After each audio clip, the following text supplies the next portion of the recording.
Hello. Today I'm going to be talking about a do-it-yourself level rake. I just don't have the money to spend. Normally prices around regular 150 to 170 bucks for a good level rake, which is good. I'm sure it's perfect and it works extremely well, but I didn't want to spend that type of money. I'm already spending a lot of money on dirt, loads, and everything else that I'm going to be using for this project.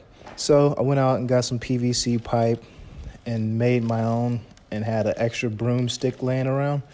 And it all cost me under 40 bucks for the pipe and the cutter and the glue for the pipe. I'll put the measurements down in the information below. As you can see, it works fairly well. I highly recommend putting dirt inside the pipe to make it a little heavier. The real thing is probably extremely heavy. That way it gets deep down in there and it levels the lawn like you want it to be level.